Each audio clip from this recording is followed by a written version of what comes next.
¿Me escuchan bien? Bien, Ok. Bueno, ok. Bendiciones a todos. Como todos sabemos, nos corresponde Amós, capítulo 4.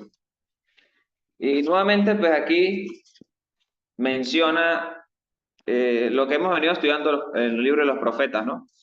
Desobediencia del ser humano, eh, Dios tratando de que las personas se vuelvan a Él, que regresen a Él, demostrándole incluso con señales, cosas que suceden alrededor de las personas donde viven, del pueblo, para que las personas se den cuenta de que existe un Dios todopoderoso, que, que también es amoroso, misericordioso, pero también es un juez justo y a su debido tiempo va a pagar con justicia. Y además que es un Dios santo, un Dios santo. Entonces,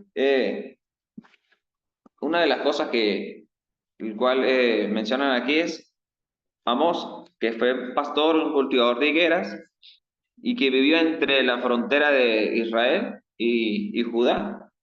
Aquí precisamente el juicio que estaba mencionando aquí era contra las personas que estaban en el reino del norte. Ya estaba el reino dividido y resulta que Amós vivía era en el lugar, en el sur, en Judá, en Tecoa. Pero Dios lo utiliza para subir al norte a predicarle a estas personas, anunciarle la palabra de Dios por lo que estaban haciendo. Y me llama mucho la atención lo que se menciona en los versículos, en los primeros versículos. Donde dice, oigan estas palabras, ustedes, vacas de Basán, que viven en el monte de Samaria, que oprimen a los desválidos y maltratan a los necesitados, que dicen a sus esposos, tráiganos de beber. Entonces, si nosotros recordamos eh, Bazán, Bazán era un lugar de montes altos, y montes muy altos, y donde se utilizaba más que todo era famoso por su ganadería y por sus árboles, por sus robles, bien frondosos. Y se utilizaba, era famoso por eso. Y Y nuevamente menciona vacas de Bazán a las mujeres. Aquí en unas versiones no pareciera que fueran las mujeres, pero dice si cuando dicen a sus esposos tráiganos beber, voy a decir que sus maridos, sus esposas estaban de acuerdo con lo que estas mujeres estaban haciendo. Incluso todo el pueblo ¿qué estaban haciendo? Oprimiendo, oprimiendo, humillando, menospreciando a los pobres, a las personas necesitadas, a los menesterosos. Y esta era una de las cosas el cual estaba aborreciendo y por lo cual Amós sube al norte a predicar. No le gustaba esto a Dios lo que estaba sucediendo. Mujeres de clase alta, mujeres ricas, por eso es vacas de Bazán que significan vacas gordas, robustas, que tienen sus mejores pastos, engordadas. Entonces, personas a veces, esto me da a entender que las palabras del Señor que dice que más pasará un cabello en el ojo de una aguja que un rico en el reino de los cielos. Porque pareciera que se nublara la mente de las personas a veces de los ricos cuando tienen riquezas, menosprecian a los pobres. Y por eso es en el momento que recordamos que llega el joven rico a Jesús y le dice, Señor, ¿qué voy a hacer para heredar la vida eterna? Bueno, guardar los mandamientos. Ya los he guardado de niñez. Y el Señor se contentó, pero dice, bueno, una sola cosa te falta. Vende lo que tienes y dalo a los pobres. Entonces él se entristeció porque tenía mucha riqueza. Entonces, riquezas pues, pueden ser una bendición, pero también puede ser algo que lo aparte uno de Dios y además menosprecia a los pobres, a los necesitados. A veces para los ricos una cantidad de algo de dinero es mucho para un pobre, pero para ellos no es nada. Una cantidad. Para ellos no es nada, pero para los pobres es mucho. Pero entonces de las cosas que Dios estaba aquí este, no le estaba gustando, quería demostrar juicio contra ellos. Por eso dice en el versículo 2, el Señor Omnipotente ha jurado por su santidad. Vendrán días en que hasta la última de ustedes será arriada con garfios y arpones. Una tras otra saldrán por las brechas del muro y hacia Hermón serán expulsados. O sea, y venía el juicio de Dios porque venía. Sí por sí. ¿Por qué? Porque Dios es santo, juró por su santidad. O sea que esto iba a suceder. Iban a pagar por lo que habían hecho. Fíjese, y no iban a pasar desfilando. Iban a pasar con ganchos, con garfios, maltratados. ¿A qué? Al juicio, al castigo. Entonces, incluso de forma sarcástica, después el Señor dice, bueno, en ese versículo 4, pero el versículo 3 dice, una tras otra saldrán por las brechas del muro y hacia Hermón serán expulsadas. ¿Okay? El versículo 4, vayan a Betel y pequen. De forma sarcástica aquí, dice el profeta, ¿no? Vayan a Gilgal y sigan pecando.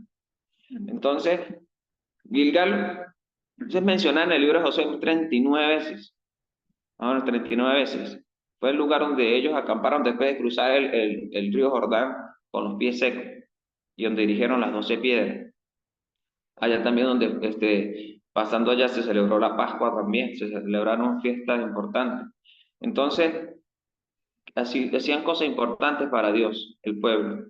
Y menciona también a Betel, una ciudad importante del norte, Jerusalén.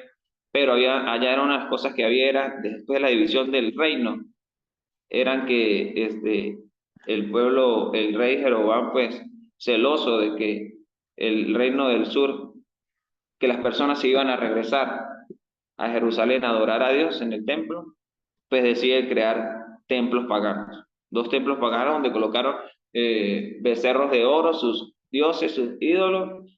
Y mira, estos son los ídolos que te sacaron de Egipto, adórenlos.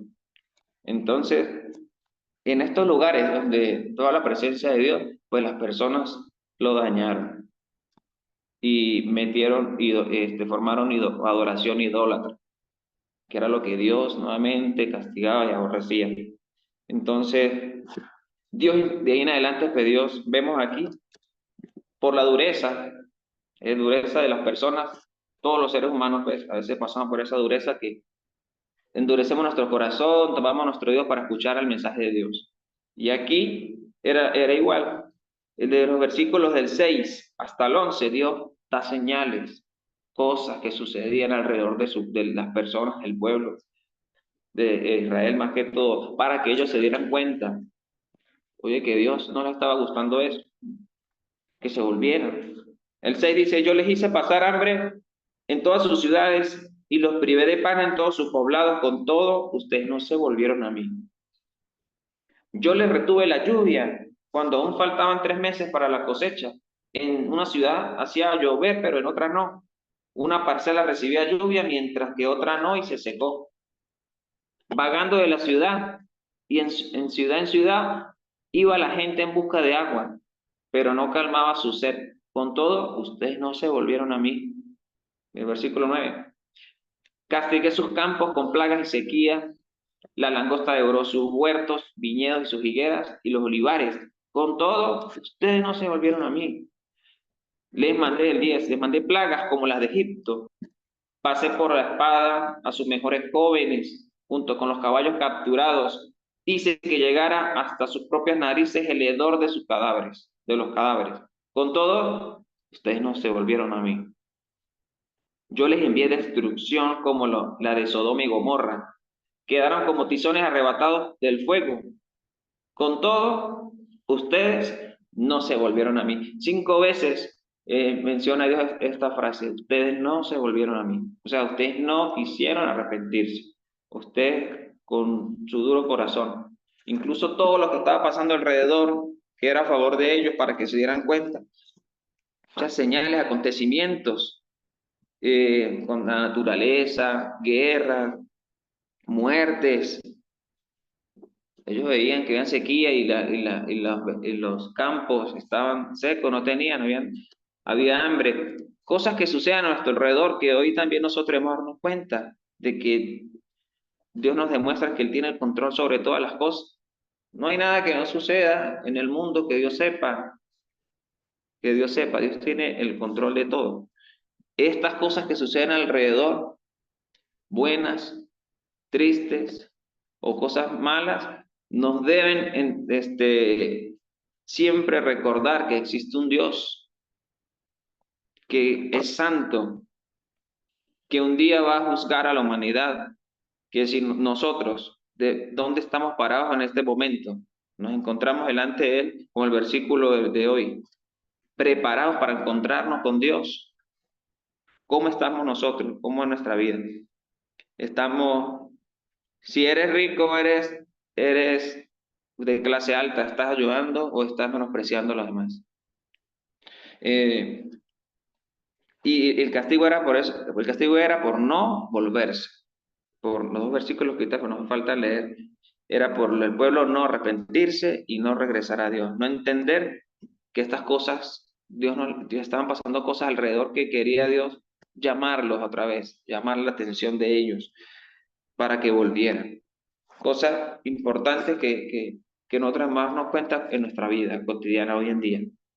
Dios está allí de una manera utilizando gente pagana, gente infiel, gente no temerosa, pero también gente temerosa, gente fiel, para nuestro favor, para que nosotros nos demos cuenta que existe un Dios. Dios ha utilizado en la Biblia gente impía para que la gente se dé cuenta, castigando a los demás, para que se den cuenta que estamos actuando el pueblo está actuando de una manera en contra de Dios.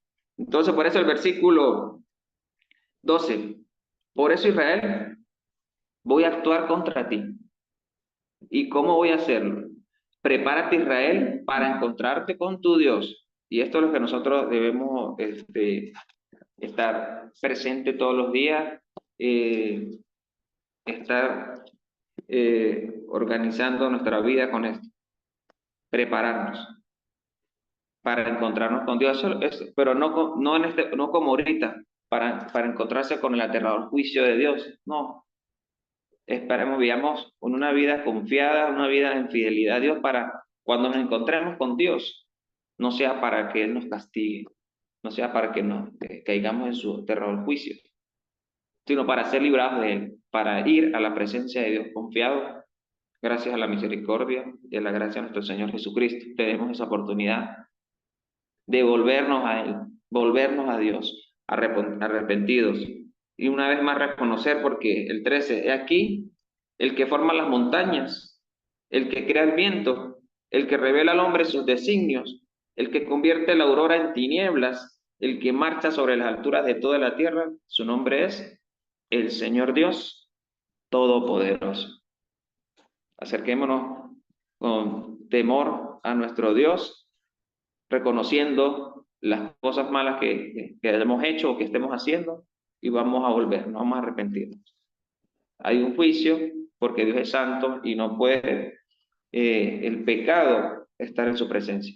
Y si nosotros estamos pecando, no podemos estar en su presencia.